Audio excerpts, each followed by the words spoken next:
This is your Wednesday night Dynamite fix here for September 23rd, 2020. I am the Solomonster. Thank you guys so much for joining me here tonight. As you saw there with the opening graphic, Road Warrior Animal, WWE Hall of Famer, passed away last night at the age of 60.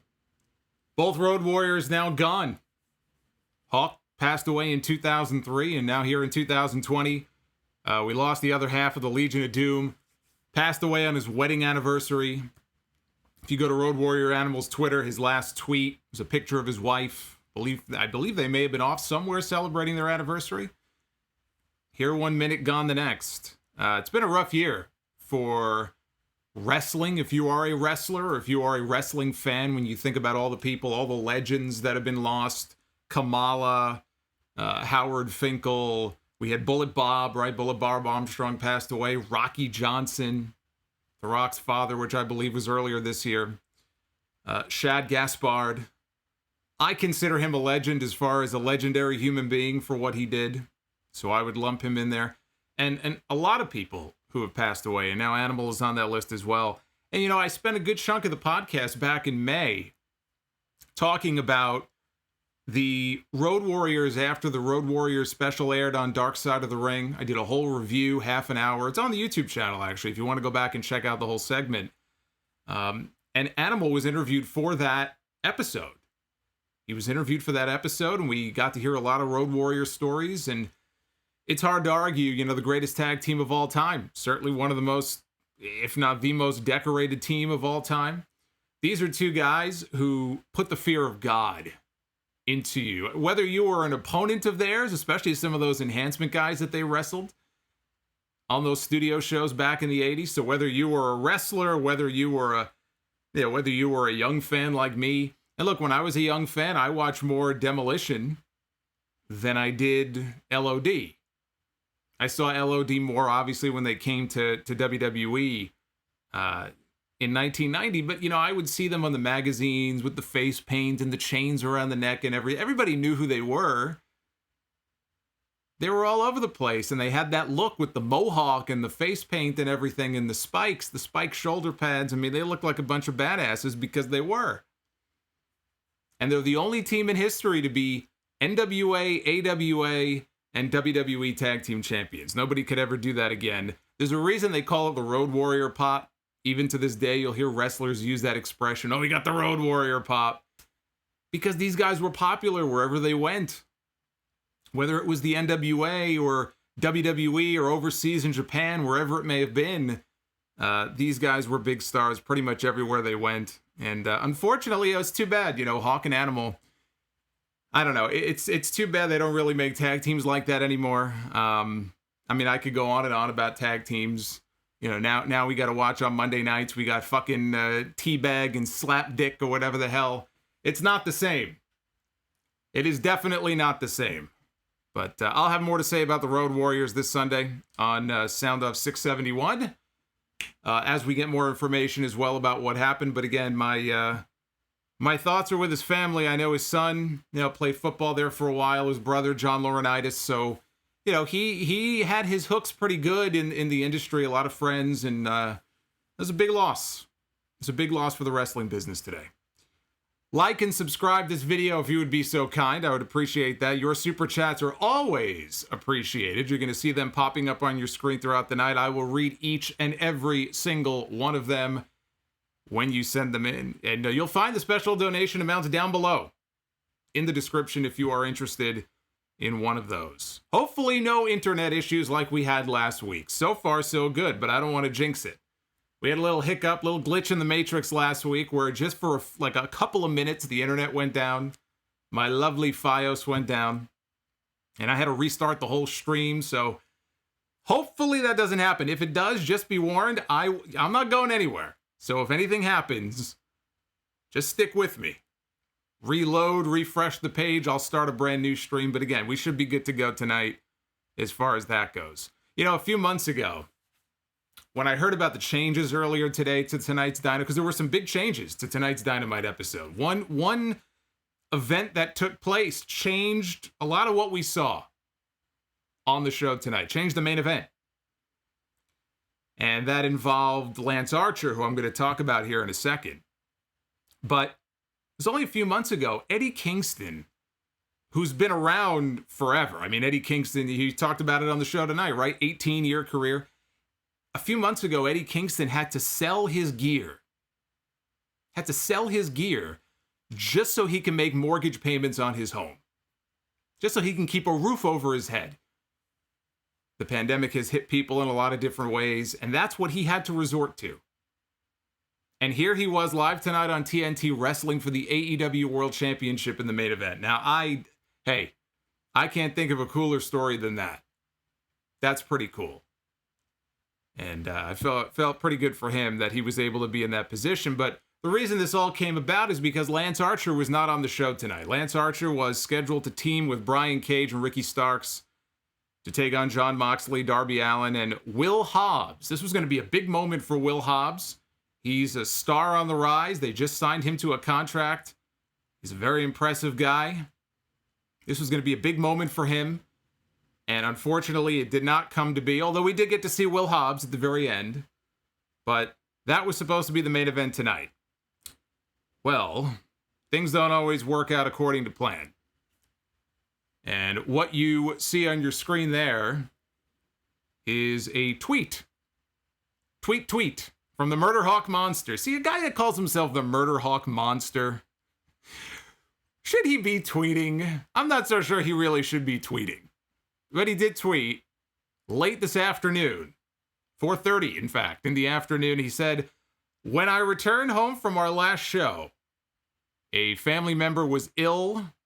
When I got home, I found out later a friend who had taken my family member to the vet for our Dashin was COVID positive.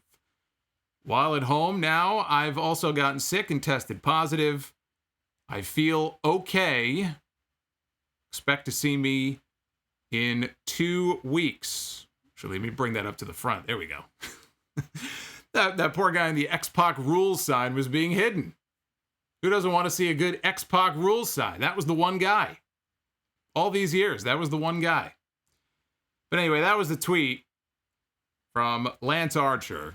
Sounds like he got it not from Daly's place, not at the AEW show, but from a family member at home. And look, all the best to Archer. Hopefully he has one of the more mild cases and can get back in time for the anniversary show, October 14th. I got a buddy of mine. I haven't seen him since last year with everything going on. He got it many months ago. Barely had any symptoms. Got better, went back to work. He's been absolutely miserable. Unfortunately, he's one of those lucky cases where he's still feeling the effects of it. So hopefully Lance Archer will be okay. Look, they could always delay the match if for whatever reason they had to put a delay on this match. They could always delay it to Full Gear in November. Did I say the dog breed wrong? I got a couple people. It's a dachshund. Okay. What did I say? I said Dashin. Okay. that tells you how big of a dog guy I am. That I could completely just butcher the breed of dog. I did it phonetically, right? When you read it, it says the Dachshund. Apparently it's a dachshund. Okay, how the fuck am I supposed to know that if I don't have a dachshund? Why would they even pronounce it like that? That's just stupid. Remind me never to get a dachshund. Although I'm sure they're fine creatures. So I don't know what the plan is for Moxley yet, for Full Gear. If for whatever reason they had to push the match back, they always could. You know, they could push the match with Archer back to the pay-per-view in November. But hopefully in 2 weeks everything is okay. I will say this, though. It might be best to keep Jake Roberts away from the Murder Hawk Monster. I'm just saying. You don't want to take any chances with those elder statesmen. But in his place, AEW put Eddie Kingston. And I loved it because it made sense. It had nothing to do with rankings. It made sense, right? Eddie Kingston has made it very clear. I made it clear the night of the pay-per-view. Eddie Kingston was never eliminated from the Battle Royal at All Out. He did not go out over the top rope. So Eddie Kingston has as much of a claim to getting an AEW championship match as Lance Archer does. And it just so happened that Lance Archer got COVID and now he can't be on TV tonight. So what do they do as a make good? Hey, we got a guy who was never eliminated from the Battle Royal, and there it is, Eddie Kingston. perfectly logical. He has earned himself a championship match. So it actually does make sense in that respect. So I like that. Unfortunately for Eddie Kingston, things didn't quite work out the way that he had hoped. I thought on the whole that this episode of Dynamite, I think it was an episode of Dynamite that was carried more by the promo work than it was anything I saw in the ring tonight. And I enjoyed the main event for what it was. I liked it. Again, I really liked the fact that Kingston got his shot. It was not a blow-away match. It was a very basic main event match. Jon Moxley was not going to lose the championship. So I enjoyed it for what it was. But there was really nothing that stood out on the show tonight at all in the ring, even the women's tag team match. Yeah, that only went about 7 or 8 minutes anyway. So this was definitely not as wonderful as last week's show. Last week's show was a tremendous show.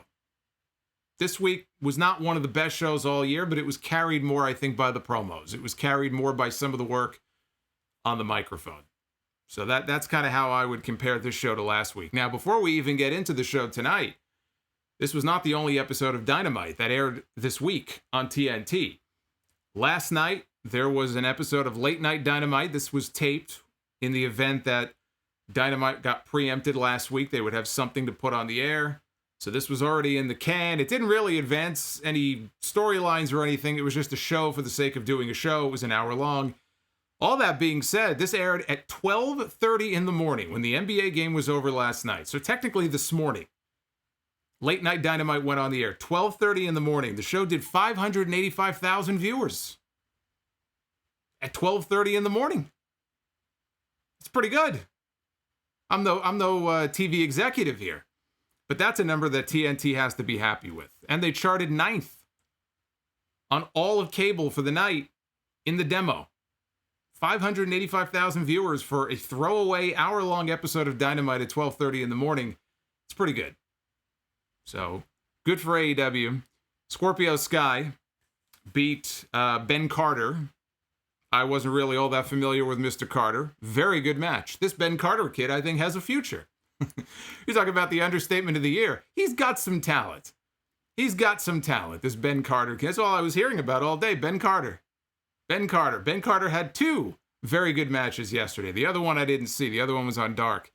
But, I look at him and I see Tay Conti got a contract recently from AEW. Miro, that was a big pickup for AEW. Will Hobbs was signed to a contract. Ben Carter deserves a look. Now, I understand they can't just sign everybody. But this kid had 2 really good or even great, some people would say, matches in one day. Opened a lot of eyes. He's young. He's only going to get better. I think he deserves a look as far as a deal. Again, he had a killer match with Lee Johnson, I was told, on Dark. I have not seen it yet. I think Dark had 11 matches last night. I did not have time to go through those 11 matches. But Anna Jay, she beat Brandy Rhodes in a match that wasn't that bad. I don't know that my expectations were very high coming into it, given their level of experience in the ring. Not bad. Not bad. Anna won with the sleeper hold. She calls that the Queen Slayer. The Queen Slayer. That's what she calls it. And Sean Spears picked up the win over Matt Sydal. Sydal just beat Delirious in the opening round of the Ring of Honor Pure Title Tournament. So he is not signed with AEW. Perhaps at one point he'll end up being signed, but he's still wrestling for Ring of Honor. And by the way, he moves on now in the next round to fight, or wrestle, I should say, Jonathan Gresham. I don't know how many of you are even following this tournament. There is a tournament, a pure title tournament going on right now in Ring of Honor, and I actually got a chance to watch the revamped TV show, and I was impressed with the format. It's a very straightforward format. They have a long-form video package, like personality piece on each combatant, 2 matches per show. There's nobody in the building, so it's very quiet, but I like the format. Anyway, there's your Late Night Dynamite update. Let's get into the show here tonight. We open with the in-ring debut of the Best Man. This was Miro's big debut in an AEW ring tonight, in the best shape of his life.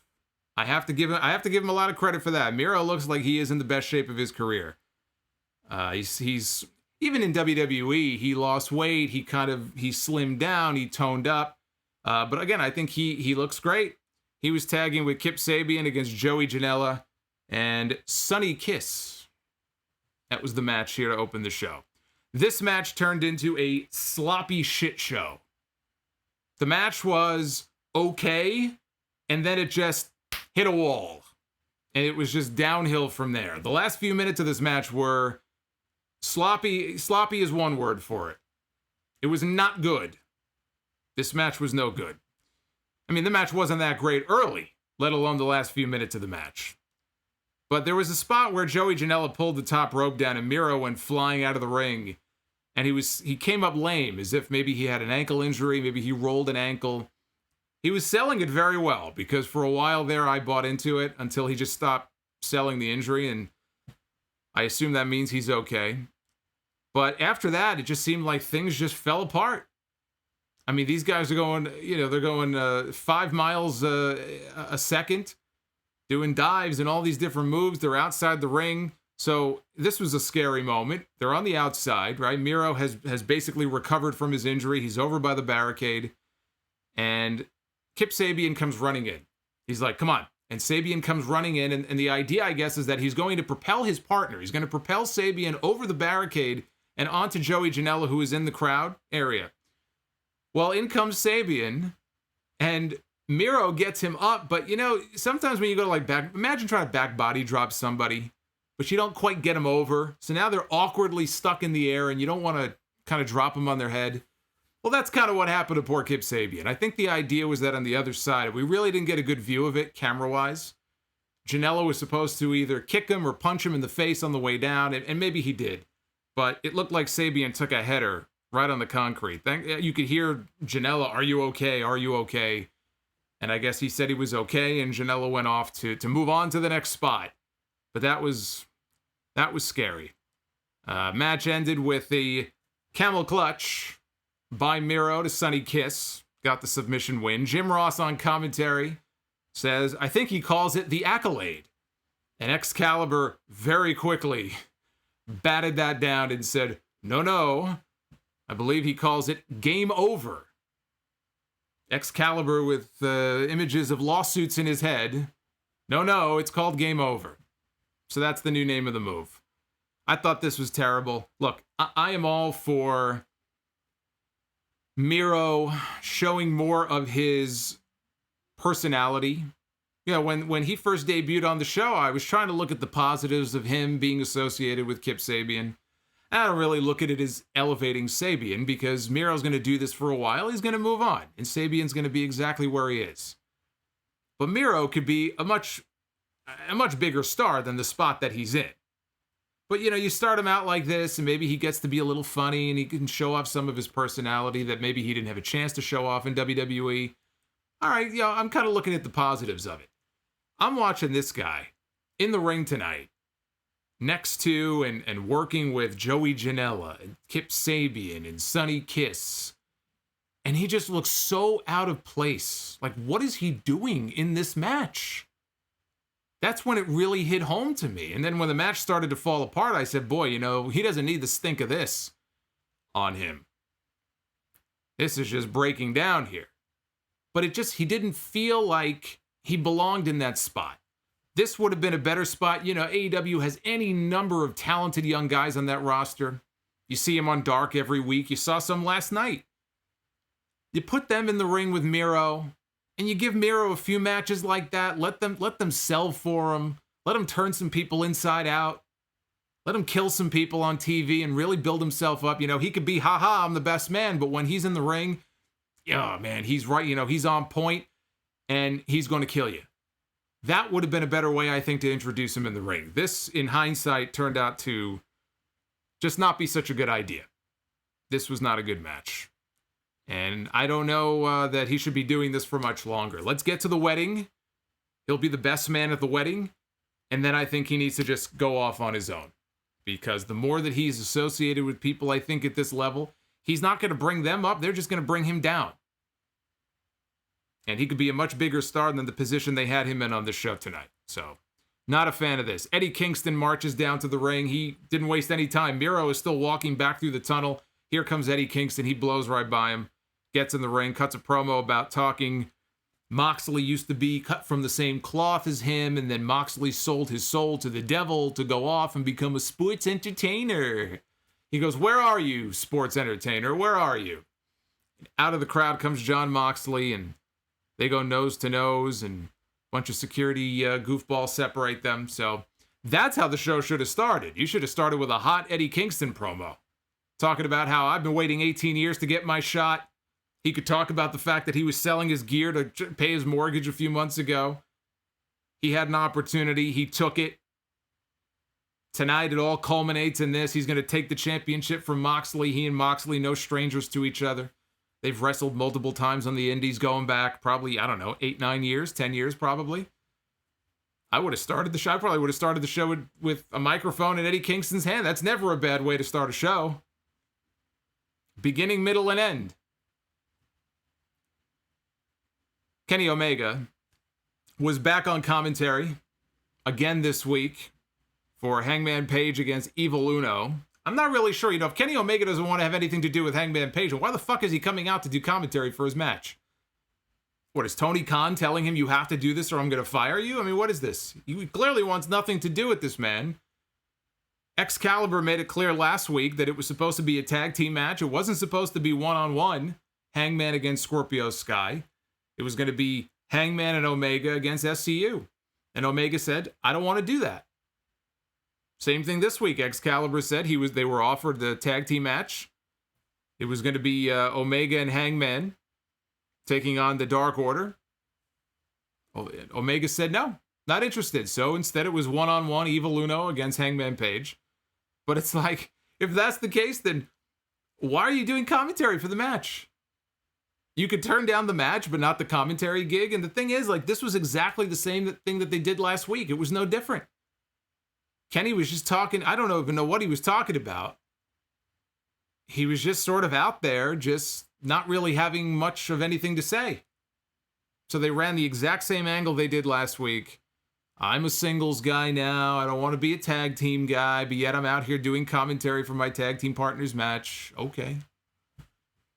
I don't know what sense that makes. I guess it keeps the story going, I suppose. Page made a comeback, hit a standing shooting star for a 2 count.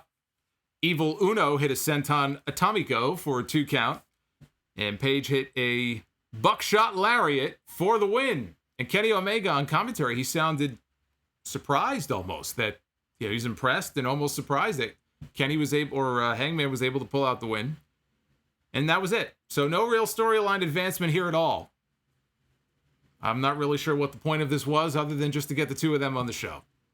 But I thought that was a bit disappointing. And yeah, I understand that there's going to be a crack coming soon. There's going to be a turn coming soon. But this was a good example of, I don't know that you necessarily need to feel compelled to have them on the show every single week. You can rotate guys out. That angle last week, I think, could have just existed on its own. And then next week, you bring him back and you kind of move the story forward. Earlier, we were shown footage from earlier in the day. Tony Schiavone found Matt Jackson. He was going to go try to talk to the Young Bucks. He found Matt Jackson outside the Young Bucks dressing room. And Matt said, we never should have put our hands on that announcer guy, whatever his name is. And yes, we never should have put our hands on that jockey-looking referee, what's his name, Rick Knox or whatever.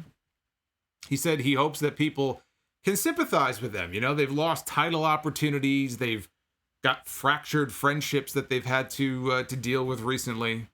Schiavone started asking questions. And he started to upset Matt Jackson. And Matt Jackson said, "Do you have your phone on you?" And he said, "Yeah." He goes, "Give me your phone." And he took Tony Schiavone's phone and he smashed it against the wall. And the whole screen was cracked, and he handed it back to him. And then he felt bad, and he apologized, and he gave him a wad of cash and kind of threw the cash at him, threw it up in the air, and went back inside. He said, "Hey, here, get yourself an upgrade." So the Young Bucks acting like a bunch of dicks. They're still acting kind of heelish. They're having a snit. They're having an attitude like a bunch of teenagers. I guess that's the story. Again, I guess things are just kind of holding until they're ready to do that match with FTR, which should be at full gear. I would not drag this out for months and months and months on end. FTR has started a new gimmick on the show, which I'll talk about. Full Gear has to be the first match in a series of matches between the Bucks and FTR. This is what it's all been building to, right? They've been talking about this. They've been teasing it. They've wanted this for years now. They're going to get their match. I hope it lives up to expectation. You know, you build something up like that for so long, it's hard. You know, it can be hard to live up to those the expectations can sometimes kind of get away from you. So these guys better be ready to go out there when the time comes and just blow people away with this big Young Bucks FTR series that they've been hyping now for years. Again, Super Chats are open. I'll be reading them, like this one here from Lord Frieza, who joins us every week. Food Hive. Private Party are probably who is behind Matt's attack, he says. And Jacob Donnelly with the $5. Felt bad for Miro during that terrible opener. It felt like a match where he was clearly the superior wrestler and no one could keep up with him. I don't think it was a matter of them keeping up with him. I thought Janela was very sloppy. Sonny Kiss was fine. I thought Janela was sloppy. Sabian was a little sloppy, and things just... Look, it could have just been an off night. You know, maybe these guys come back next week if they were to have the same match a second time, and they have a much better match. I'm just telling you that tonight, it was shit. You could be the biggest AEW defender in the world. I don't see how you can look at that match and think that it was any good as an opener. It wasn't. It's not an opinion. That's a fact. Let's see here. Abhinav with the $2. What's your take on Cody's entrance and Tron? Well, you'll have to stick around and wait. That's called a tease, in case you didn't know. Stick around, you might find out. But right now, my boy was up next.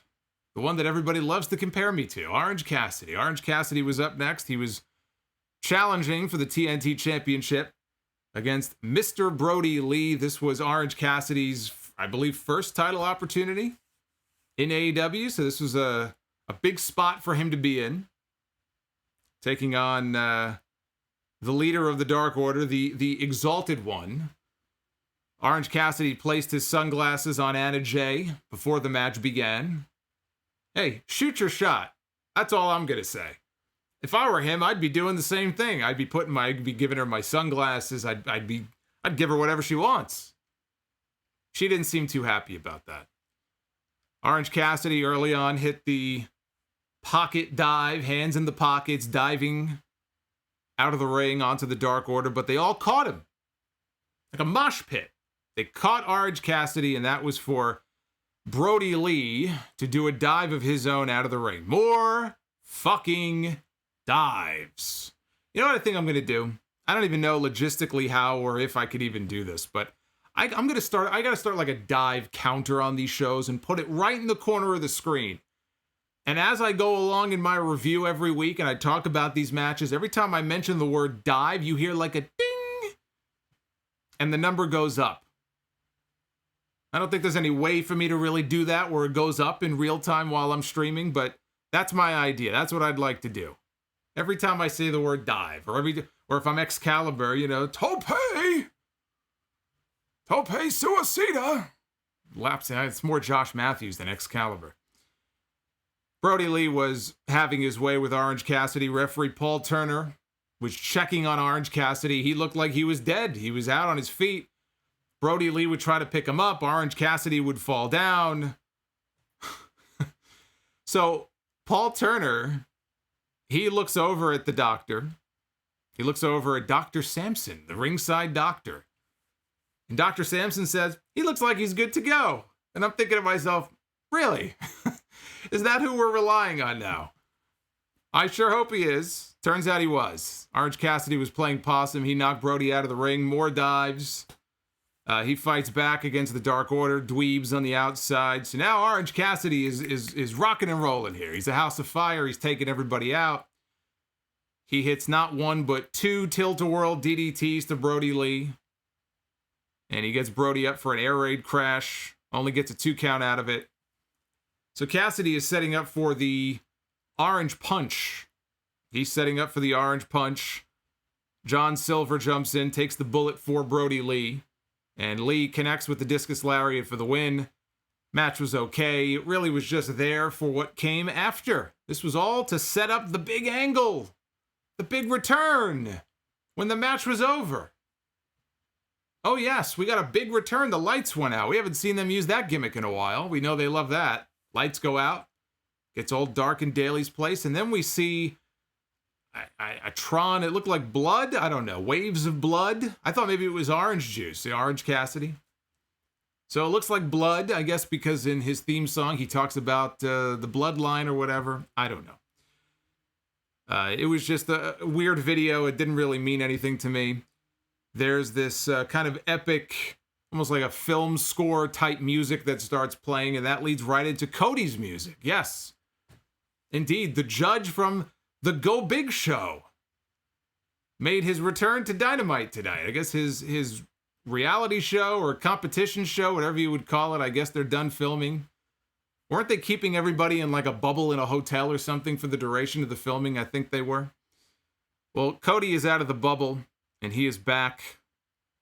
The bleach blonde hair is not. The bleach blonde hair is gone. Cody's hair is now basically jet black. It used to be brown. Now it's just black. You know, I can remember seeing Cody for the first time with the blonde hair. And I remember thinking, this just doesn't look right. It just is very weird. I don't know. It's very hard to get used to. But now that I see him with the dark hair again, I think it's going to be weird to see him without the blonde hair. Now I'm going to have to get used to this all over again. So anyway, Cody has a suit on. He's taking his suit off, and he's going in. He's walking towards the ring. Brodie Lee bails, but he takes out each member of the Dark Order one by one. And I don't remember who it was, if it was Silver, but puts one of them in a figure four leg lock. So Brodie Lee retreats to the back, and he grabs a mic, and he cuts a promo. And he's very upset by this, and basically this was his challenge to Cody. He's challenging Cody to a dog collar match, which doesn't really, I mean, if you know anything about Cody, he's Dusty's son. He's very old school. Not really surprising. They would go for an old school stipulation like that. It's very Starrcade-esque, right? From like 83. Was it 83? The dog collar match with Roddy Piper and Greg Valentine. So he's issued the challenge to Cody. He wants an answer by next week. And if I were a betting man, I would say that will be taking place on the October 14th anniversary show. And Cody's probably getting his belt back. Because now that we know why Cody was gone, I think the only reason that Brodie Lee has a belt is because Cody had to go film a TV show. So I expect Cody to get that TNT championship back very soon. One thing I want to mention, and also before I, just to give Brodie Lee some props here, one thing I noticed as I watched and I listened to Brodie Lee cut this promo, and this is more of a comparison, it's not meant to be a knock, although I guess it is, but, you know, as somebody who came from WWE, he was in that WWE system for so long, he broke out, right? Now he's in AEW, and one thing that's very apparent when you listen to really any of these promos, but it really was apparent with his, it didn't sound to me like he was reciting any kind of memorized material. It was like, listen, you're going to issue a challenge to Cody to a dog collar match. Here's a mic. Go out there and you're going to be angry. You're going to be upset and just go out and cut a promo.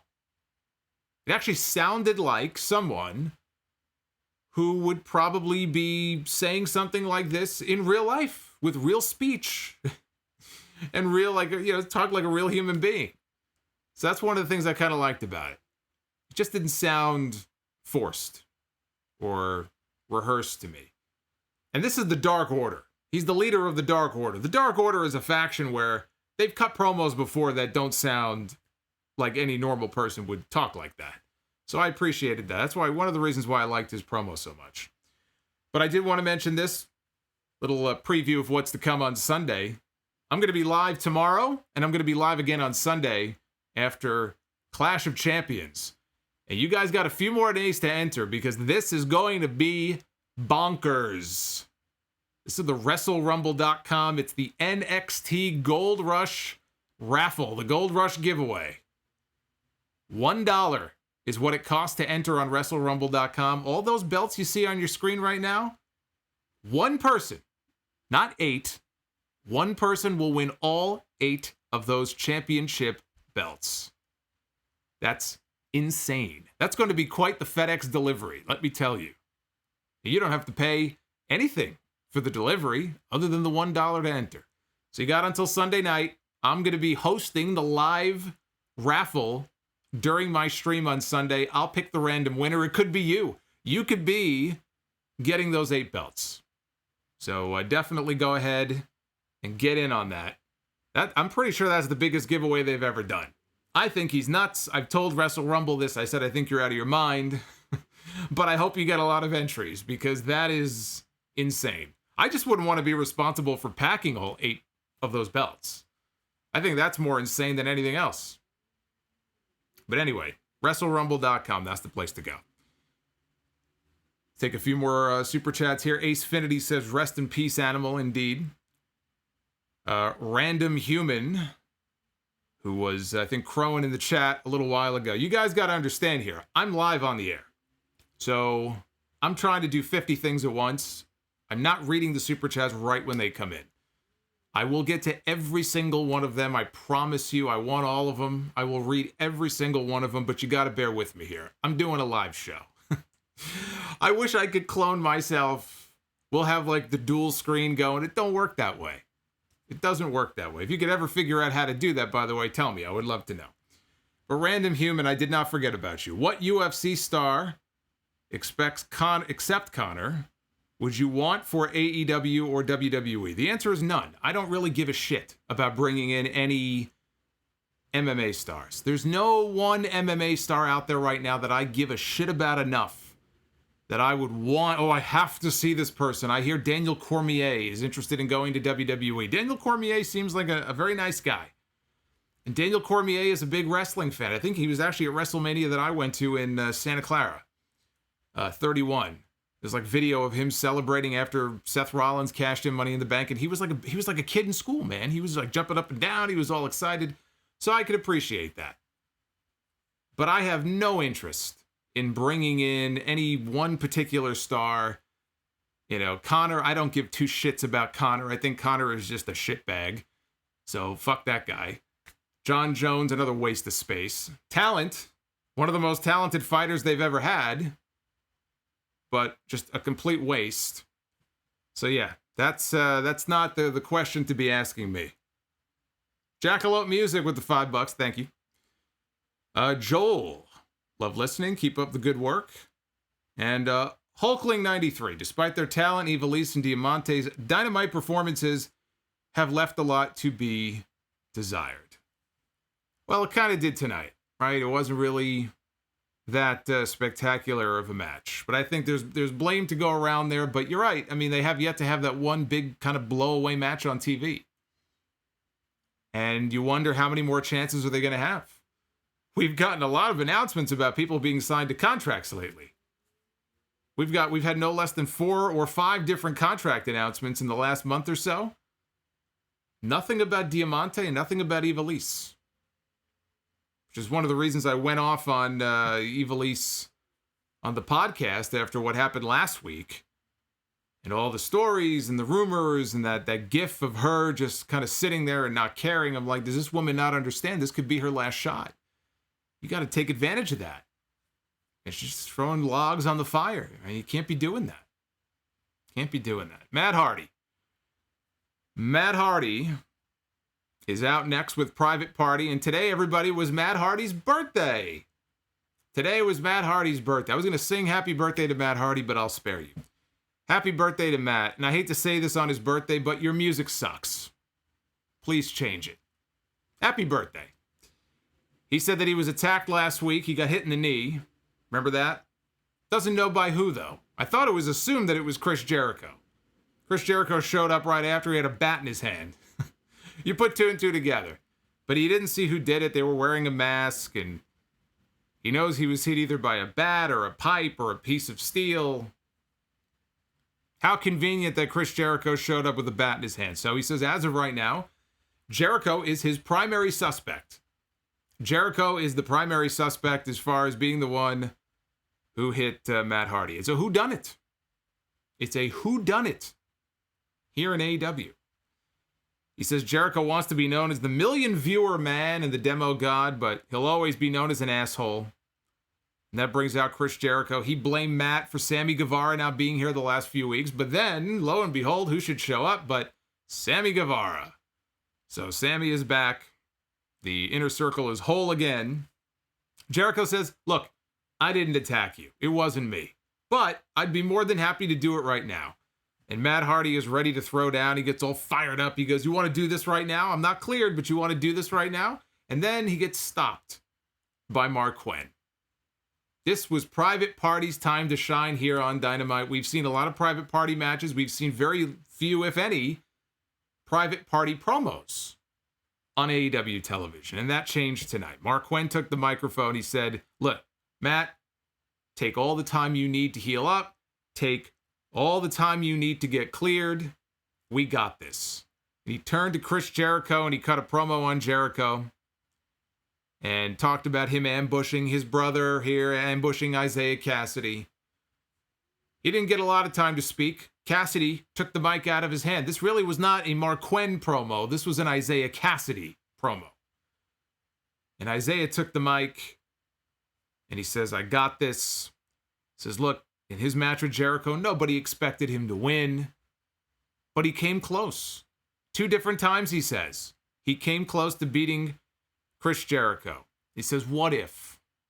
What if a young 23-year-old from Brooklyn, New York, I remember when I was a young 20-year-old from Brooklyn, New York, or 23. It's a long time ago, but we won't get into that. But what if? What if a young 23-year-old kid from Brooklyn, New York were to actually, the next time, beat Chris Jericho? So he issued the challenge to Jericho. He said, next week, if he accepts, he goes, I'm going to make Le Champion my Le Champion bitch. And Private Party, to me, they just need a little more seasoning on the microphone. They're not great promos, but this was their first time to really speak and be put in that position on TNT. I'm not talking about Dark. I'm not talking about being the Elite or some YouTube promo. I'm talking about on television, front and center, live in the middle of the ring on live television with a microphone in their hand. I thought Isaiah Cassidy sounded more confident, a little more confident than Mark Quinn did. I thought he did a pretty decent job. We just need to see them talking more. And I think as you give them more experience on the microphone, they'll improve. So Isaiah Cassidy, I'd say good job. Mark Quinn didn't really have a whole lot to say. So I can't really say much more than that. Oz and Glorious. Everyone, make sure you are registered to vote. Michael Cuomo. Road Warriors had the loudest theme music I ever heard. Well, which one? I mean, they used to have Iron Man. I love their music in WWE. Always have. Always have. It's great music. It gets you pumped up, man. You get that Hawk ride. Oh, what a rush. And that guitar riff, they come out. It's fucking badass. That's what I mean when I was talking about the Road Warriors earlier. How could you not, if you were a kid, even if you were an adult, but if you were a kid back then and you took one look at these guys all big and jacked up with the freaking mohawk, the connecting mohawks and the face paint, spikes, the music, going in there and no-selling everybody and beating the shit out of people, that'd be the best gig in the world. It's no wonder people grew up with them thinking they were the best tag team ever. Because they are. You think of tag team wrestling, you think of the Road Warriors. Jared M. I know Jared M's been a long-time fan, probably a Road Warrior fan. Thank you, Jared. Fantastic, thank you for the $5. Could AEW, or 6, I guess, could AEW learn something from the Ring of Honor Pure Tournament? Anyway, got to go to bed now. Not the greatest show to pull an all-nighter to. Have a good one. If they wanted to, they could do anything they want. It's hard, though, because what I've seen so far, it's pretty much just played up like straight sport. The Pure Tournament is just straight sport. I almost feel like if they did something like that, it would probably be similar to the women's tournament they did, where they would just sort of push it off to the side on YouTube as like something separate. I don't know that you could do it exactly that way, though, on Dynamite, because it's a television show. You've got storylines, you've got promos, you've got serious stuff, but you've got comedy. I think, could they book a serious tournament for a championship? Yeah. Could they do it exactly the way Ring of Honor is doing it? It would be tougher. To do it on Dynamite, I think every week like that would be tough. Tamara Davis, thank you for the 10. I see her in the chat. Holding down the fort. I thank you for that. Tony Schiavone was joined in the ring by Tully Blanchard and the AEW Tag Team Champions FTR. Up next for a promo. The big announcement here was that all tag team matches going forward with FTR on this show will be 20 minutes long. They will have a 20-minute time limit, and they're calling it the 20-minute brush with greatness. The 20-minute brush with greatness, and they get to pick their own opponents. They get to pick their opponents. Next week, they pick SCU, the first ever AEW Tag Team Champions. It is not a title match, but it is a 20-minute long brush with greatness. They have 20 minutes to beat FTR. Otherwise, it's a W in the win column for the champs. Those are the rules. Tully had a little bit of a brain fart. Like he forgot what he was supposed to say. Very awkward moment. It's like the world kind of time sort of stood still there for a second, but then he remembered what he had to say and he picked up with it.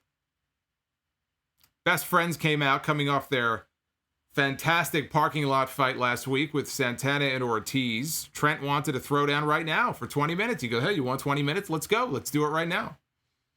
And Harwood said, hey, let's get a referee out here. We'll do it right now. But you knew they weren't going to do it right now because FTR are the heels. And sure enough, they went to go start the match, and Wheeler got on the mic, and Wheeler said, look, we can't do this. Can't do this. You guys clearly are not ready. You're still recovering after last week. I want to give you guys a chance to heal up and get better. And then when you're ready, when you're all healed up and 100% and you're ready to go, we'll do our 20-minute fight. And the heels bailed. And after that fight with Santana and Ortiz, this is the time to capitalize on the Best Friends. Now, the thing is, again, they're building to the Bucks. So the Best Friends are not going to win anything. But absolutely, if you want to build to a big tag team championship match on the anniversary show, that's the one to do. 20 minutes, Best Friends against FTR, tag team titles. You've got to get some mileage out of the Best Friends after last week. Everybody was talking about them. They got a huge win. They're not getting the title match at Full Gear. So instead of doing it on the pay-per-view, October 14th, that's the night. Same night you do Brodie Lee and Cody in the dog collar match. It's all set up perfectly. And hopefully Moxley and Archer, they'll be able to do that as well. Level 20, thoughts on late night Dynamite. Well, you missed the beginning of the stream. You got to go back at the end and you can see my rundown. I guess I didn't really give my thoughts. It was just a very basic show. I enjoyed it was the opener, right? Yeah, the opener with Scorpio Sky and Ben Carter. Otherwise, it was just a very basic, straightforward hour. Keyword being hour. It did not overstay its welcome. I did not watch it in real time. I did not watch it at 12:30 in the morning. I watched it earlier. But I thought it was fine. It's not going to bring in any new viewers, but they did a better job than I thought they would of keeping their own viewers.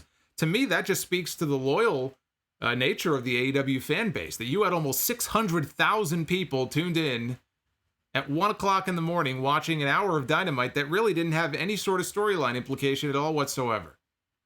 It was basically like an episode of Dark. I thought that was an impressive number that they pulled out.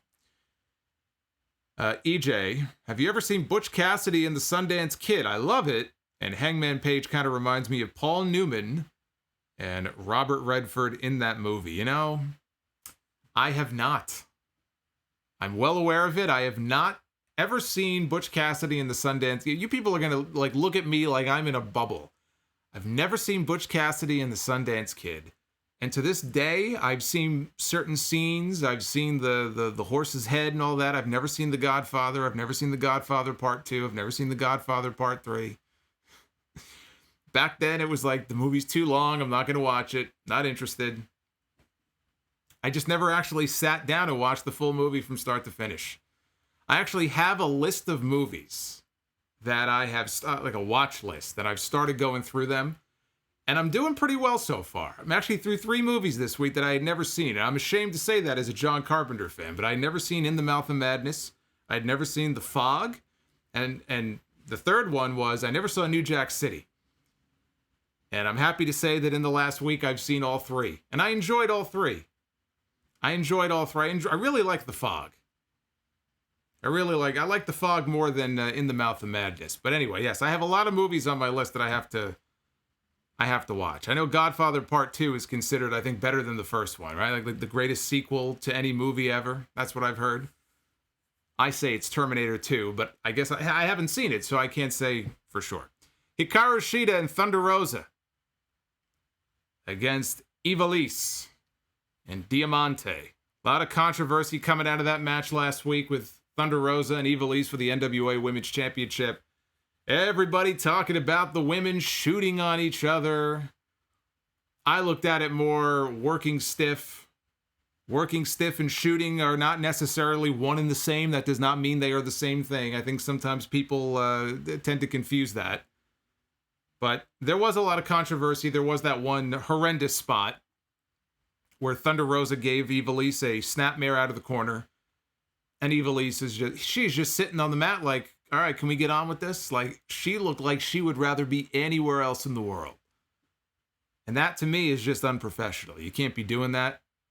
Unless you thought they were in a commercial break. And even then, it looked terrible. But there were some stiff shots in there. And look, there's nothing, I don't have any issue with working stiff. You know? I've seen a lot of working stiffs in the wrestling ring over the years. There's a difference between being a working stiff and actually working stiff in the ring. And I don't have any issue with that.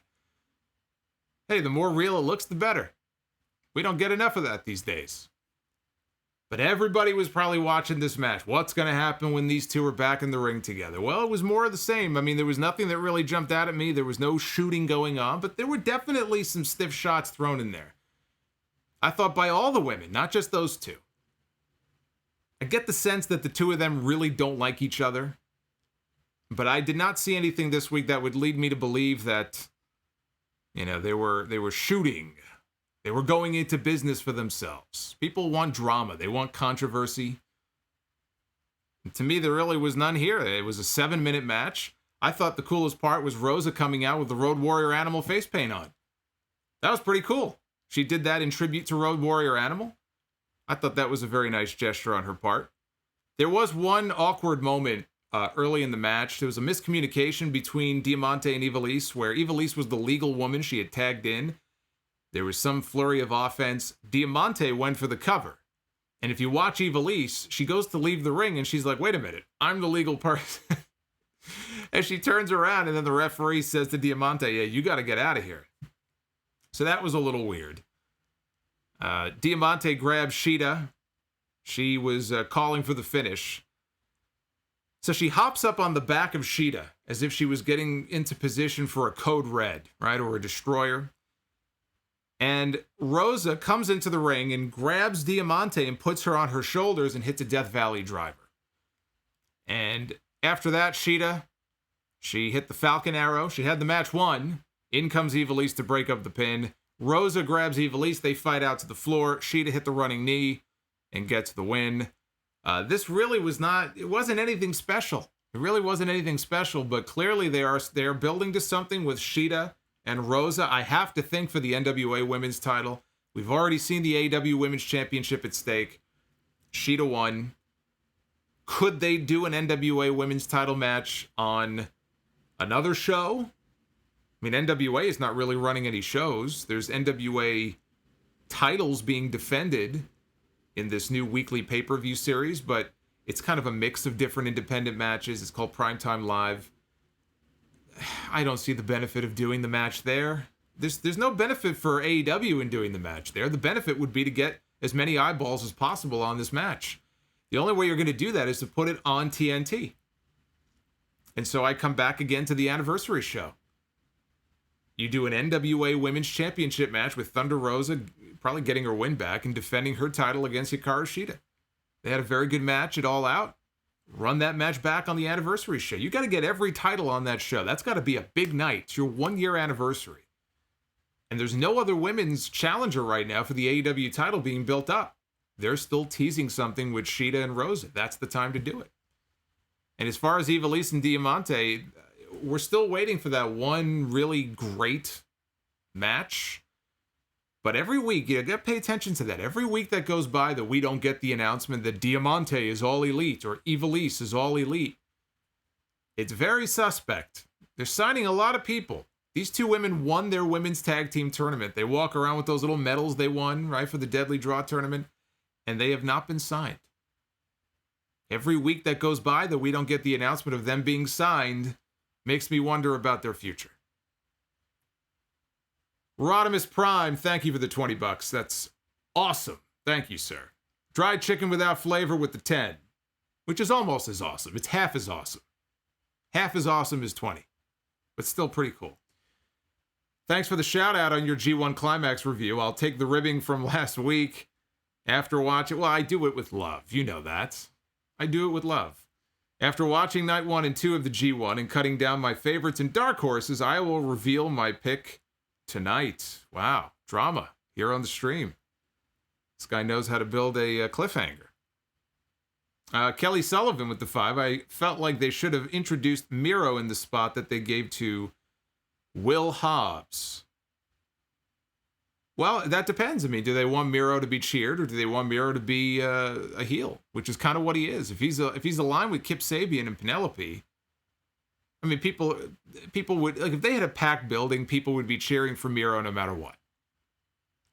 But really, in that position, he's more of a heel than he is a babyface. Even tonight, they were wrestling Joey Janela and Sonny Kiss. They're babyfaces. So, yeah, if they wanted to introduce Miro as a babyface, absolutely, that would have been a good spot for it. I like Will Hobbs being in that spot because, you know what? They're trying to get a new guy over. Miro doesn't need to be in that spot.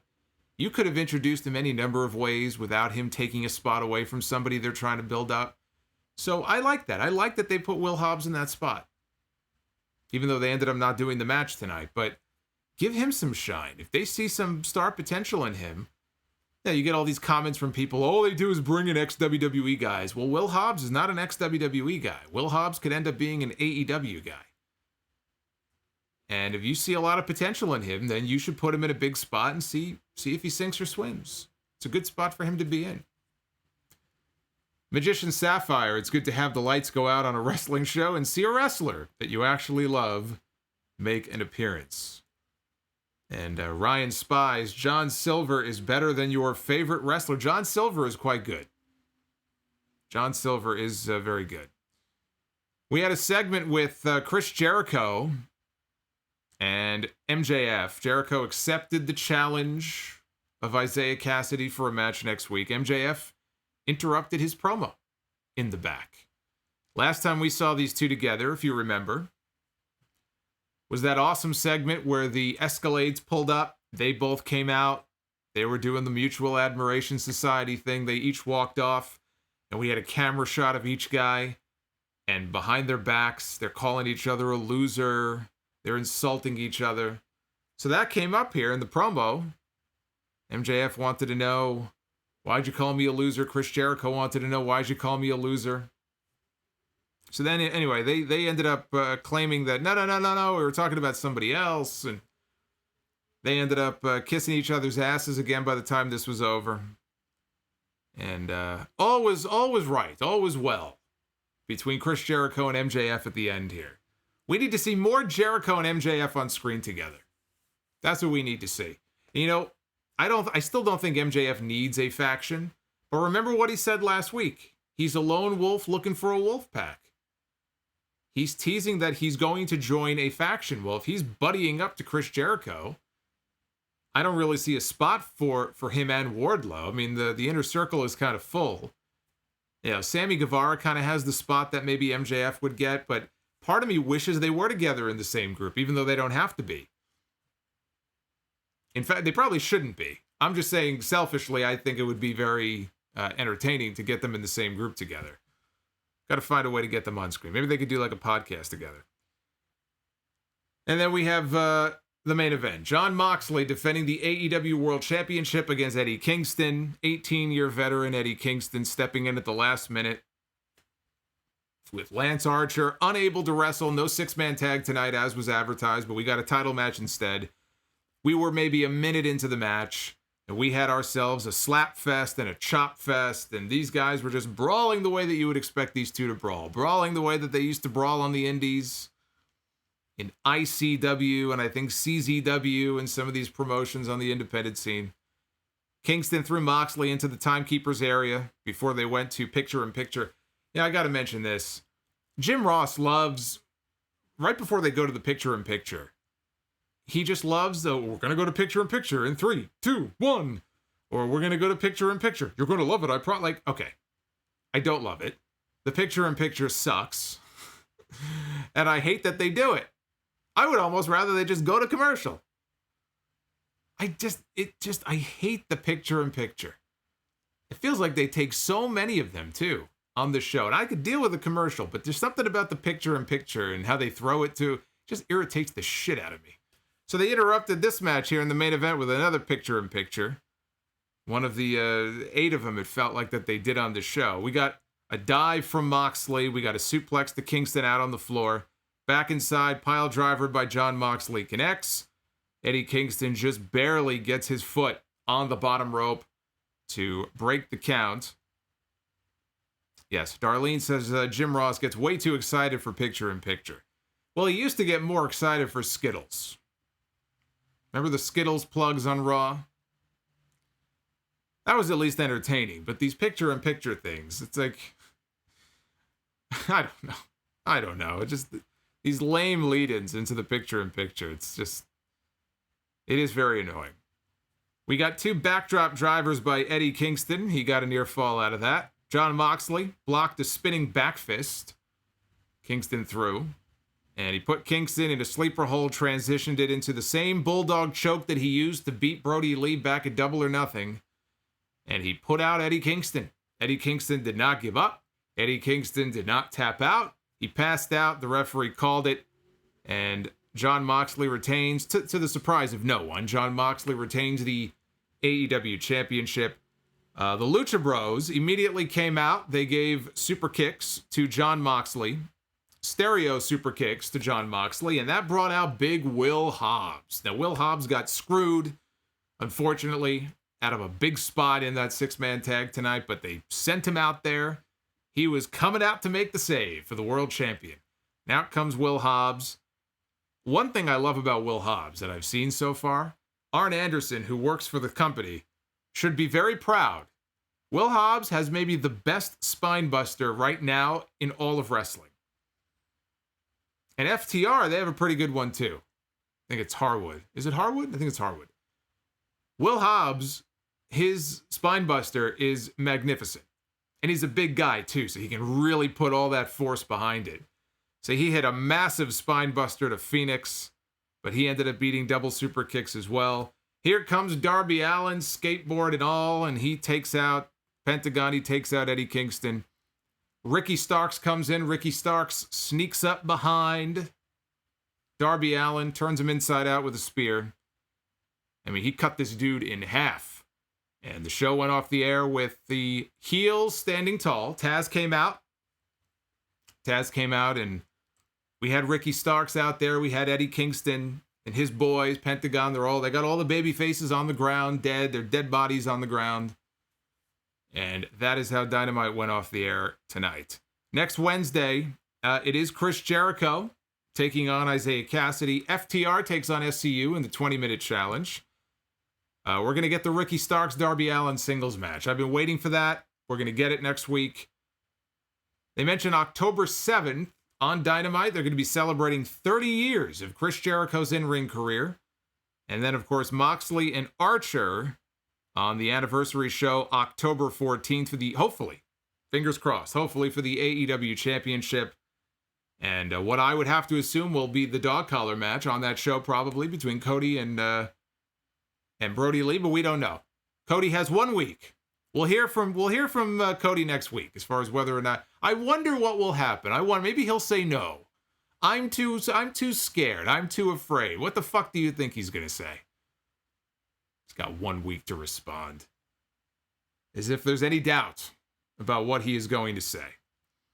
Brian Mahoney, Kip Sabian reminds me of Shawn Michaels when he was managed by Sensational Sherry.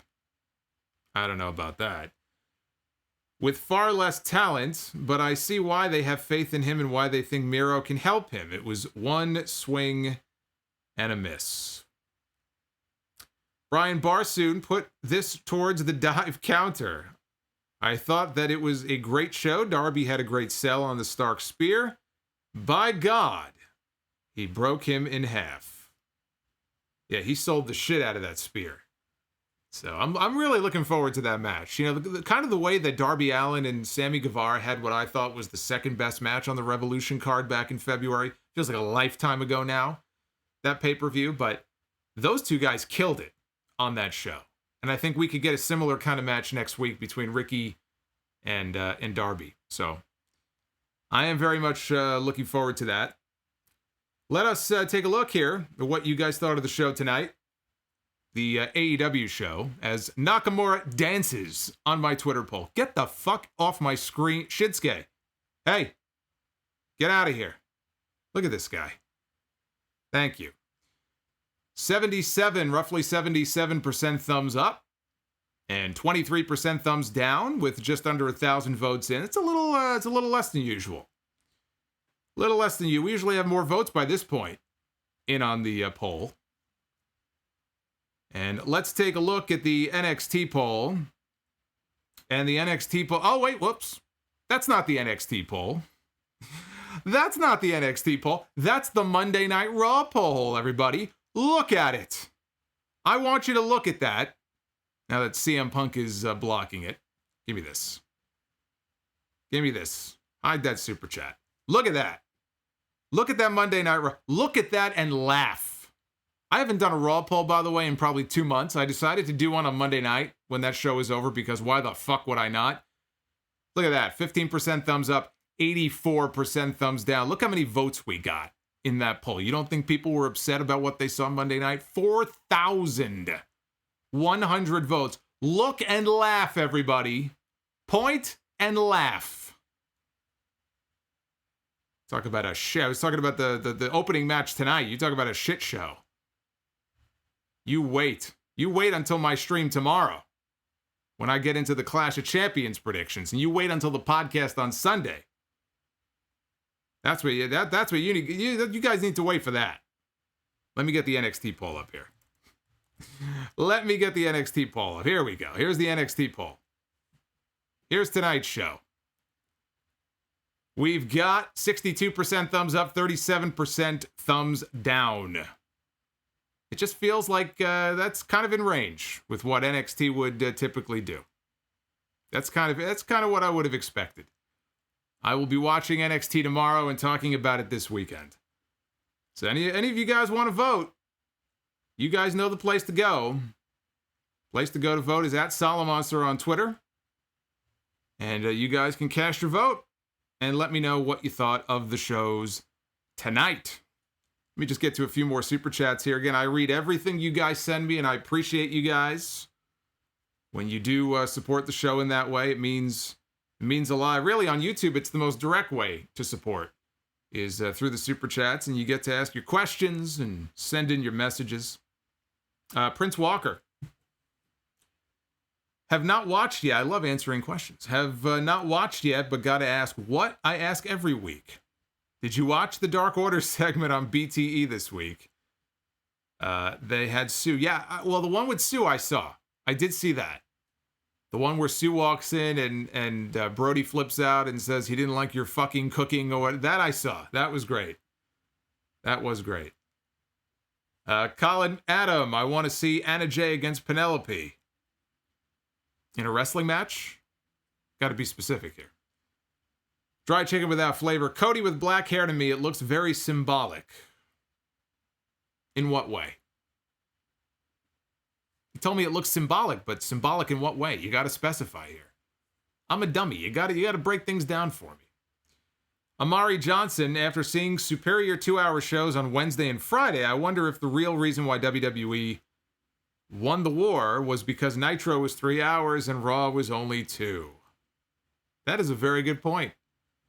Well, a lot of things killed Nitro. 3 hours was not what really killed Nitro. Maybe it made Nitro a little sick. But that's not exactly what killed WCW. Seal Sky Guy 97 with the $15. Wow. That's the new Big Show, kind of the disappointed Big Show super chat there. I'm sorry I missed that. Cameron Grimes, keep up the good work. That's all he wanted me to say was Cameron Grimes. Oz and Glorious, most moist chicken. Are you from Boston? Moist chicken. That is very flavorful. Tap Out Nick, you hear about the new Midnight Express.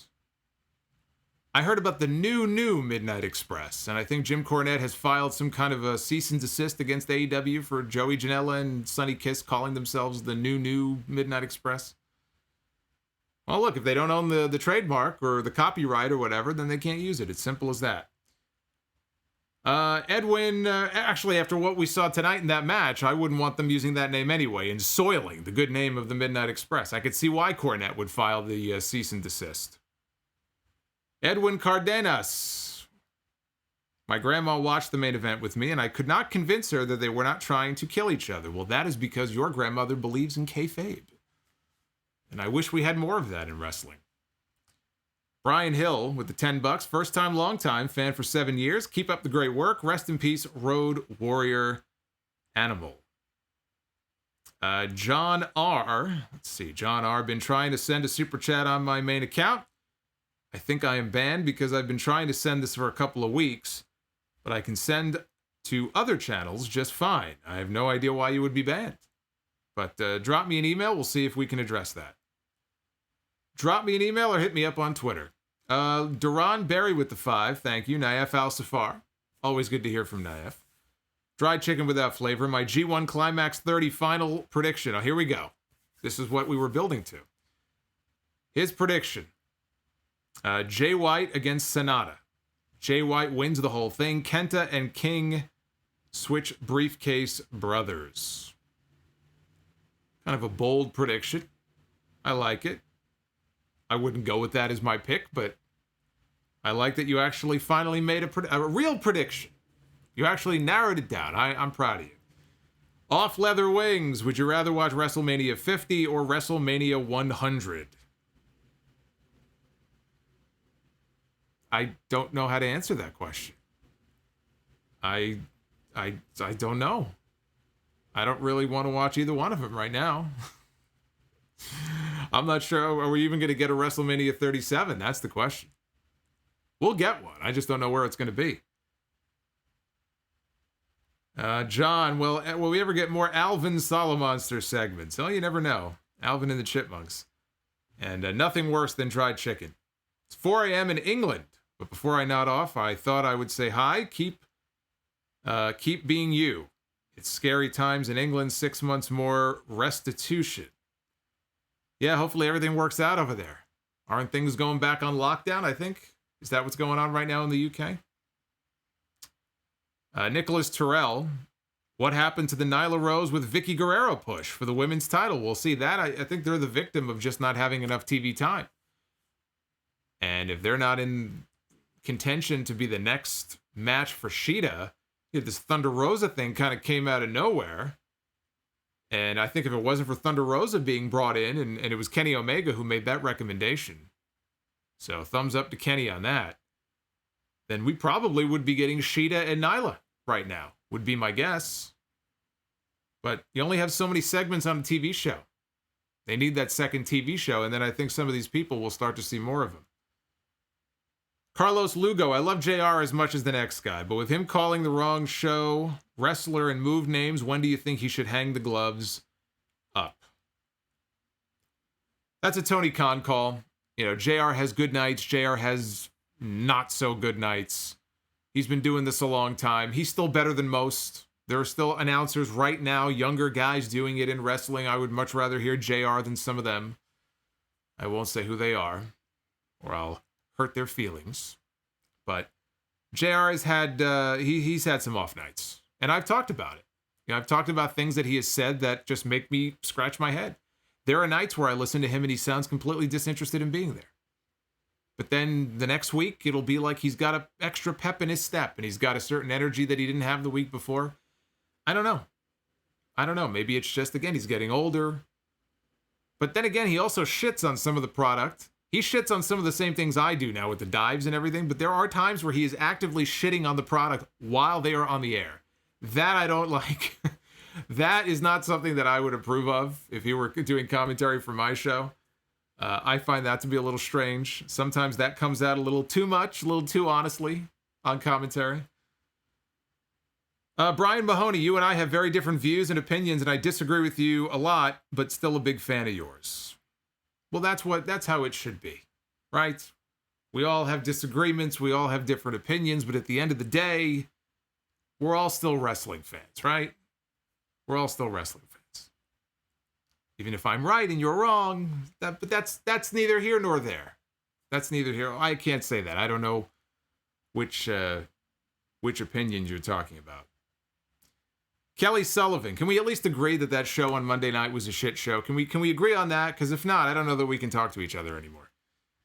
Kelly Sullivan, $5. The state of Raw can be summed up by the fact that Aaliyah Mysterio has seen the ring more than Ali. Very sad. Adam Pearce has had more TV time than Ali. Think about that. Dried Chicken, should the Dark Order push the envelope by invading Cody's home, vandalizing it, and stealing the dogs, including Pharaoh? So is it going to be like when the Islanders stole Matilda from the British Bulldogs and they went running in the hallway? Bobby Heenan, they just grabbed the dog and they just ran out of the building? And EJ, another legend died today. Rest in peace, Gale Sayers. Yes, NFL player.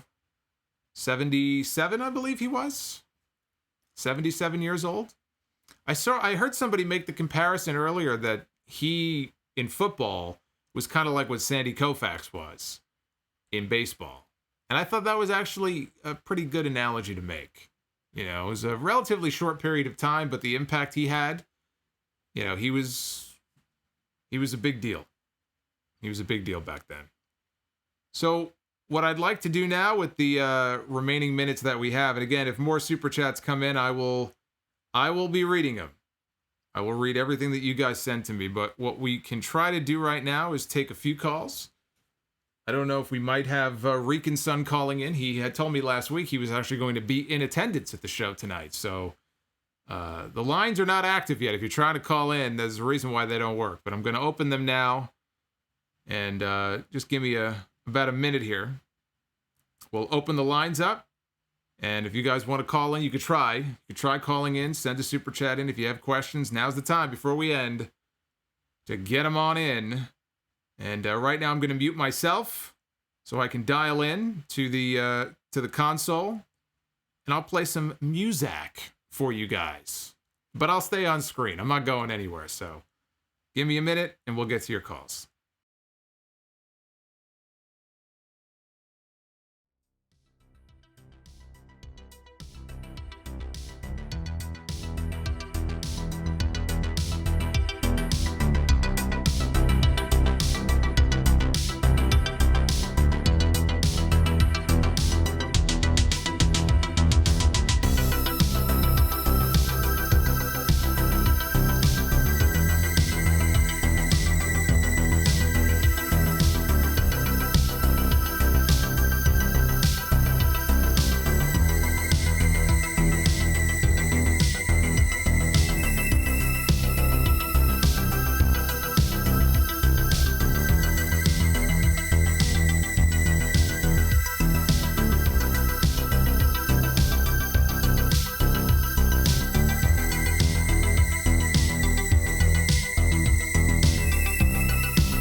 All right, we're back. So, phone number is on your screen, 989-282-SOLO.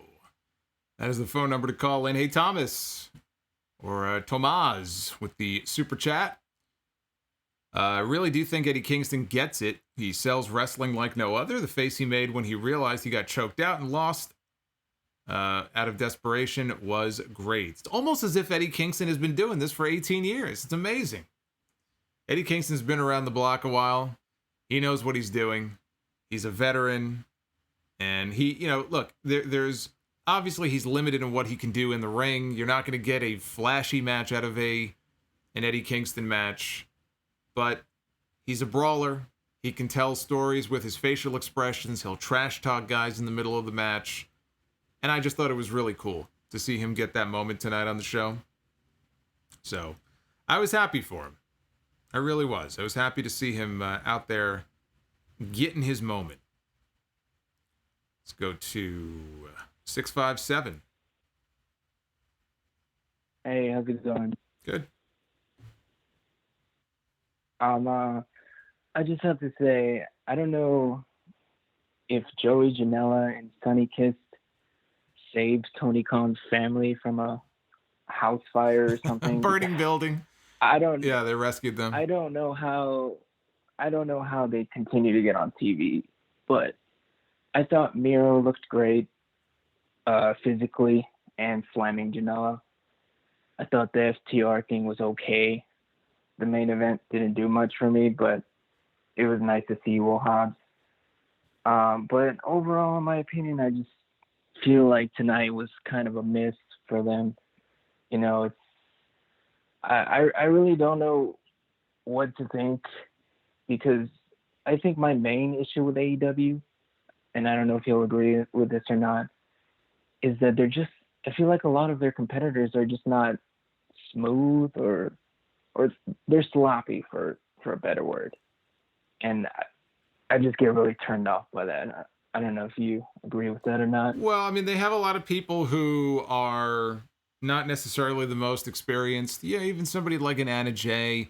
We've seen people on TV who don't have a lot of experience, and they're being thrown out there for the first time, and they're being given a chance to perform on live television, and they're going to have some rough edges, as compared to somebody like a Moxley or some of these guys that have been doing it for so long and they're TV trained, right? So you're going to have some of that. Janela is very, very hit or miss for me. I don't really see the appeal.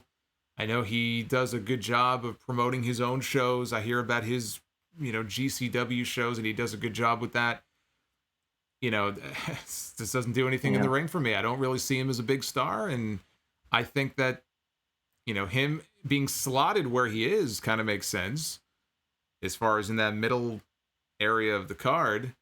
It just doesn't do anything for me. I just don't see, I don't see what other people see. So I would agree with you on that. Seeing Miro in there with those guys, it just felt very beneath him to be in that position. Yeah, and one other thing, I don't know if you've noticed this, but Ricky Starks, whenever he gets his hands on Darby Allin, you'd think Darby killed his dog or something. Like, he just goes all in on him, and I'm really excited to see that match. Like you said, just one more thing. It's funny you brought up JR bearing the product, because I don't know if you caught it in the main event, but Excalibur, how he explains everything.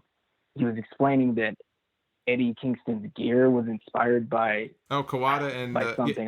Yeah. I did see that. Yeah. What was and I just thought it was hilarious. What was the comment though? It was hilarious with but what was the comment that Jim Ross made? He said, "Oh yeah, because we were all supposed to know that." Yeah, that's right. He did say that. And you know what? Coming from a guy, Jim Ross was always the one who was armed with information, right? He would tell us that Albert had a fucking 8 3/8 size head, as if anybody gave a shit the dimensions of the guy's fucking head. Like, he was always giving us that information on TV. So unless it's some kind of a gimmick, and I don't think it's a gimmick, I think JR just sounds annoyed sometimes with Excalibur. And sometimes Excalibur will say stuff that is annoying. But him giving that information, and there are a lot of fans who watch the AEW product who probably would know what he's talking about. It just came off as Jim Ross just being crabby in the main event. It's like, dude, you used to do the exact same thing. You'd be spitting out statistics about people and everything. And, there was nobody there to tell him to keep his mouth shut. That, nobody cares about that. Do I give a shit that Albert has an 8 3/8 size head? Who gives a shit? You can say the same thing about stuff that JR used to say. But yeah, he just generally sounded very annoyed. Anyway, anything else? Just one last question. Since we got the hour of Dynamite last night or this morning, whatever, do you think that that's kind of like what we could see in like the second show that they want to do? I know they want to do something like that. Well, I think a little bit, yeah. You can't just have, though, a show that is just going to have main events like Shawn Spears against Matt Sydal. You're going to, at least early on, have to put names, like real names, on the show and have a few big main events mixed in with matches that feature people like a Griff Garrison or a Brian Pillman Jr. or a Ben Carter. I think it's got to be a mix because you want to give people a reason to tune in. And in order to do that, you've got to give them some stars. I'm not saying you have to have Jon Moxley on there, but I think it's going to have to be more than what we got last night if they want to really try to kind of round up as many viewers as possible. You're going to have to put a little more sizzle on that show. I don't think to give away a show like that every week is going to be enough. But then again, the show did almost 600,000 viewers last night. So it's possible that their audience is just so loyal that no matter what, they'll tune into something like that. But I think they're going to have to have a mix of stars and new guys as well. Yeah, I agree. Cool. But yeah, that was all I had. Thanks for taking my call. Sure. Still no word on when that new show is going to debut. It is still alive. It's in their contract that they signed, so they're getting a second show. We just don't have, the pandemic kind of threw everything into just a state of shit. That's probably the best word for it. A state of disarray. Nobody seems to know anything. So we're just going to have to wait and see when that second show comes up. Marcy, $20 super chat drop. Marcy, that's awesome. Thank you. I appreciate that. As we're winding down here. So if you have any final super chats, get them on in. Any questions, I'll do my best to answer them. I am going to be back live on YouTube tomorrow. I'm planning probably 1 p.m. Eastern, so right in the middle of lunchtime is what I'm planning at this point, unless other work gets in the way, and then I may have to push it back to later in the day. But let's assume 1 o'clock. Clash of Champions predictions. Talk about Clash of Champions. Talk about Retribution. Got a lot to talk about. So I hope you'll join me for that stream tomorrow. We've got a lot of content coming up these next few days. A lot of content. Let's go to 484. Hey, Jason, what's going on, man? Doing well. What's going on with you? Not too much. It's kind of funny what the previous caller said about Jim Ross, because I remember when Ross, you can watch WrestleMania 9 and you'll hear Bobby Heenan doing the same exact thing to Jim Ross that Ross was doing to Excalibur. But especially like when Ross would bring up But there's one but here. Bobby was a heel. So it was sort of expected, right? That he would, I could easily see Bobby Heenan like listening to, and he would do the same thing in WCW when Mike Tenay during the cruiserweight matches would come out with all these facts about the cruiserweights, and sometimes Bobby would kind of make fun of him for it. I just took that to be as part of his heel shtick. What's Jim Ross's excuse? Maybe just being a dick. I don't really know. It could be. Yeah, it could be just being a crabby dick. You're right. It could be very, we don't have to overcomplicate this. Maybe that's just what it was. Dynamite was like, it was pretty much the same for me. It was just kind of whatever for me tonight. Joey Janela and Sonny Kiss have no business being on Dynamite. I kind of wish they'd stop being on there. Janela has had, if I can think back, I think one good match that I've seen him in that did not involve thumbtacks and shit like that. And that was that one match he had in Pittsburgh with Kenny Omega. That's been pretty much it. Outside of that, he hasn't really done anything. And yes, I agree with you as well. I do not see what the big deal was about Janela. I just kind of wish Janela would just go away. But, I thought there was a good match. Yeah, I thought there was one good match he also had with Jon Moxley. But the Omega match and if I'm remembering the Moxley match, those are really the only times that I saw a Janela match in AEW and thought, hey, that was really good. I've just never seen the hype, I guess. Well, the Moxley match, I think that wasn't that at Fyter Fest, and that was the whole lights out thing too, or they wrestled a second time. I can't remember. No, I mean the lights out thing. I know the lights out with Omega at Full Gear. I don't know if he had a lights out match or a no DQ match. I guess there's no DQs. We've yet to have a DQ end a match in AEW. We had one DQ. Right. We had one in the entire existence of AEW. We've had one disqualification, and that was to end one fall in an Iron Man match. So I call it no DQ, but they basically have no DQs in this company already. And I guess one last thing, and I heard you saying about having FTR and the Bucks possibly having series of matches. I think AEW, are they really known for just having one match and then they kind of seem to branch off to something else? Like MJF and Moxley had their one match and then they kind of branched off to something else. Do you think they're going to break that formula and have series of matches together with the Bucks and FTR? Or do you think they will not do the match at Full Gear, but maybe wait till Revolution when they can maybe possibly travel around to other arenas and be able to fill more people in by then possibly? Or do you think they're just going to go at Full Gear and do what you think that they might do and just have series of matches? Because AEW has not done the series of matches thing like that. Yeah, it's a good point. I don't know where they rank.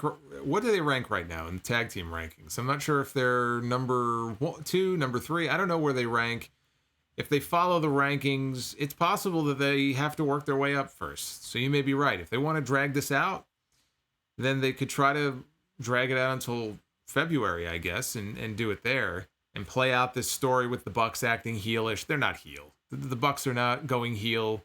They're teasing it, but in the end, everything's going to be fine, I'm sure. They're not going heel.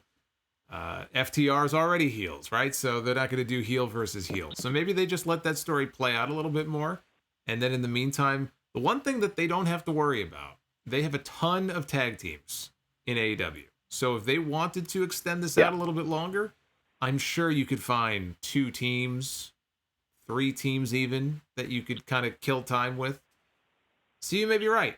And when they do it, maybe it's just one and done, because they do have a ranking system. And when you lose, in theory, you should go back, a few spots in the rankings.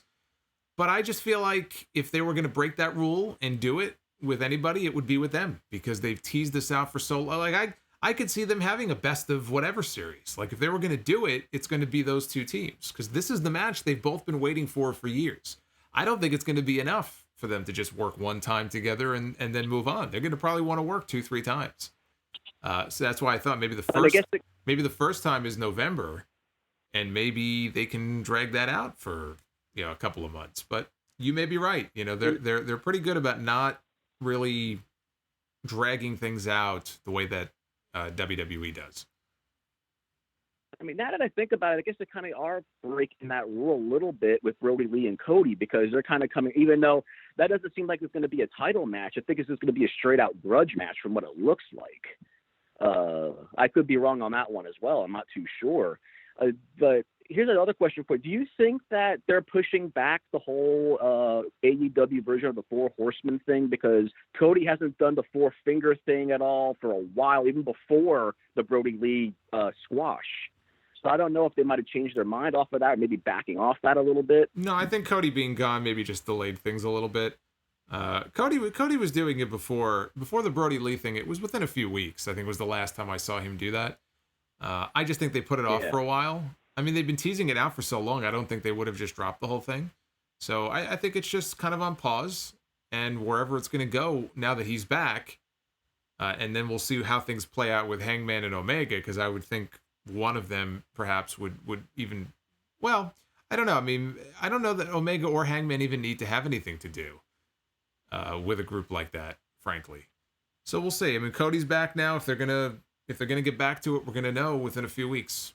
Maybe next week, right? He's got to cut a promo. He's got to accept the challenge. If he's out there with Arn. Let's keep an eye on his hands, and we'll see if he scratches his face with 4 fingers. I guess that'll give you your answer. Maybe Cody will announce he's going back to the dashing gimmick with the black hair. What do you think? He's going back to he's going to reunite the Cosmic Wasteland. They're going to bring in the Ascension, and it's going to be Stardust and the Ascension and the Cosmic Way. Remember that faction? I would take the Cosmic Wasteland over Retribution, by the way. But go ahead. Or maybe he'll be the grotesque Cody Rhodes to put that ugly face mask back on again. Yeah. Well, let's. Well, hey, if there was ever a time for him to wear a mask, now would be it. So there you go. All right. Before I go, just one more thing. I have to ask this question to you because I don't know when I'll do it again. If you were in Retribution, what would your name be? I have to ask it. Well, I would not be in Retribution. That's number one. But if I was in Retribution, what would my name be? Well, it depends. I mean, do I have to come up with an equally shitty name, or can I? I think Solomonster would work quite well. Or, well, they might just cut Solomonster in half. It could be either Solo or Monster. No, they'd probably call me. They'd probably call me fucking Pond Scum or something would be my name, or some other ridiculous word. Unbelievable. Don't even get me going on that. And on that note, man, I gotta let you go. I don't think I can top that one. Have a good one. All right, you too. I knew we were gonna devolve. We're gonna devolve into that. Just had to devolve into Retribution. Dry chicken without flavor. Cody with the symbolic black hair could possibly indicate the tease of a heel turn. Okay. So that it's kind of like the people who talk about the facial hair, beard, right? Means he's going heel. I don't know that I buy into that. I wouldn't read too deep into the hair color. Wasn't there some rumor he was going to be on Stephen Amell's show? He was going to be filming a role. Maybe he had to dye his hair for the role on the show. I wouldn't read too much into that just yet.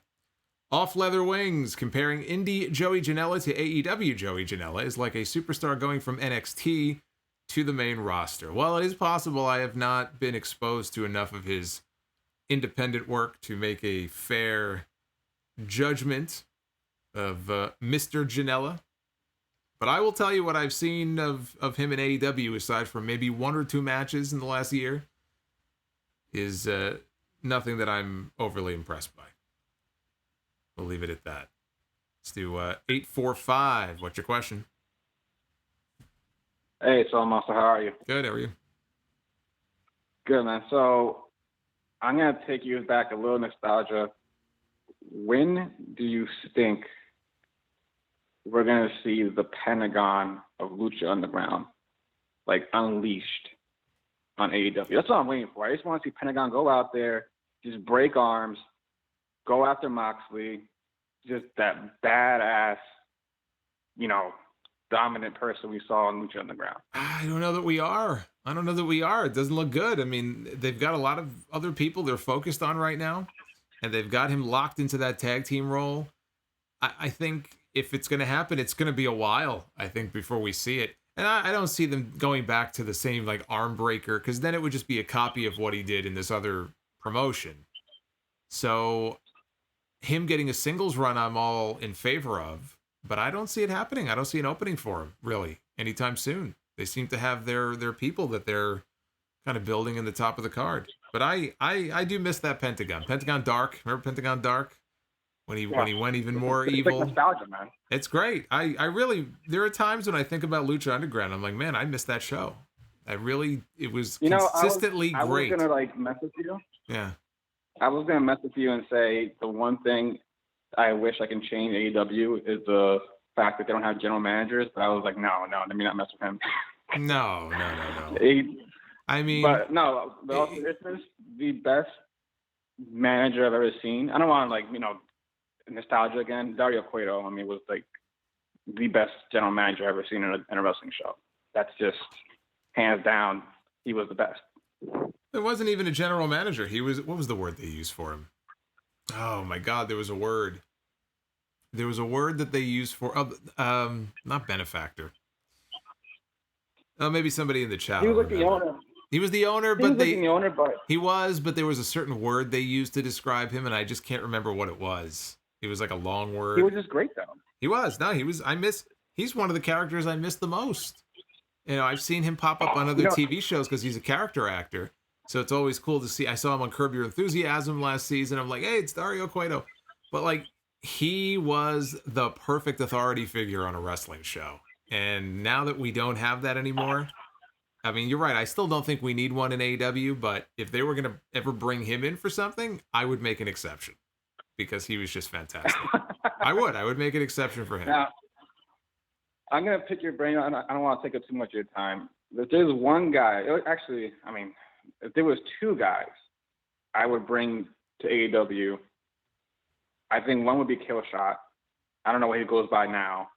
Well, he's in NXT. Because I was watching. Yeah, he's in NXT. Oh, man. Yeah, they got him. They snatched him up. They got him locked into a deal in NXT. And Drago. Because Drago was, I wasn't a big fan of him, but, just the costume, the gimmick. The costume was freaky. I think with the tongue and everything. Yeah, that was freaky. If they could bring some of that, like, luchador, like, mask, like, kind of culturedness to the show, it'll kind of be like comparing it to WCW when they have the cruiserweights. I think they need something more like that because I feel like they got a lot of brawlers, but which is fun, but it's like a lot of tag teams, a lot of brawlers. But I feel like it will kind of change things up a little bit, just bringing guys because they have Luchasaurus, he wears a mask, but just something like that, like have something like Drago come, a couple more guys. I don't know, I can't. Phoenix, but again, they're not using him, which breaks my heart because, him and Mil Muertes had like the best matches back in Lucha Underground. Yeah, that's another guy. I don't know who we know. I think the answer was proprietor. I think that's what he called himself. He was the proprietor of Lucha Underground, which is just a fancy way of basically saying owner. So it was going to drive me nuts. I had to look it up. But anyway, yeah, we could go on. We could go on all night about Lucha Underground. I don't know if people care, but yeah, I do miss that show. I do miss Dario. And look, I would be all in favor if they wanted to try to bring in Mil Muertes. I doubt they would have ownership of the character names, but Mil Muertes has been campaigning on social media for a while. Like when Cody was doing the TNT Open Challenge, he was campaigning actively for AEW to bring him in. So there are certain characters like Mil Muertes and Katrina and people like that who I would love to see them get a shot in AEW. No, I mean, if get Katrina back, it'll be a blessing. Yeah. Nothing is better than that. But I don't want to take up too much of your time. Definitely want to thank you. I gotta tell you one thing though. I had to drive to Massachusetts this weekend, and your podcast saved my life. That thing kills. It's a 3-hour trip, and if your show like kills a good 2 hours of it, and it's like, thank God. Well, I try to keep, I don't want to keep it too long, but I want to keep it just long enough where it could kill time for people when they're due. I get people telling me they do laundry. It like takes up the whole laundry time. It just passes by like that. I get people telling me they're truck drivers and they listen to it on the road. So I love hearing stuff like that. No, you are a treasure, man. I don't know. I mean, I'm sure you hear it a lot, but Well, I haven't heard that word. I like hearing that word. Like, treasure. Wow, I haven't. You're appreciated, man. That's great. My grandmother. I think my grandmother called me that like 30 years ago. That's awesome. I'm a treasure. I've been listening to you since I think the first podcast I ever listened to you was when CM Punk left. That was the first time I heard your show, and since then it's been like tradition every Sunday. Well, thank you. I appreciate that. All right, man. I'll let you go. Have a good night, though, man. All right, you too. Yeah, CM Punk walked out on WWE. That was 2014. So he's stuck with me that whole time. So that's a while. That is a long time, and this might be the last Super Chat of the night, possibly. Quintus Brown, who had the promo of the night? Brodie Lee or Eddie Kingston? I can never vote against Eddie Kingston. Come on now. Brodie Lee, he had a good promo, but anytime Eddie Kingston has a microphone in his hand, I can't vote against Eddie Kingston. Gotta go with Eddie K on that one. All right, we're up over 1,000 votes now in the AEW poll, so that's good. Get your votes in. NXT. There it is. Got to get those votes up for NXT, or else the NXT fans are going to be mad. They're going to be mad at all the AEW fans. They're going to blame all the AEW fans for that 38% thumbs down. That seems to be what they do every week. It's just, it can't possibly be because they thought it wasn't a great show. It's all the AEW fans. So go vote at Solomonster. This is one of my favorite points. This is one of my favorite parts now of the stream. I'm lagging here. Hopefully this won't lag for you guys. But it's a little end of the show gimmick I've been doing the last few weeks, courtesy of Zinfamous. Zinfamous HD on Twitter posted this really fun tweet a few weeks ago.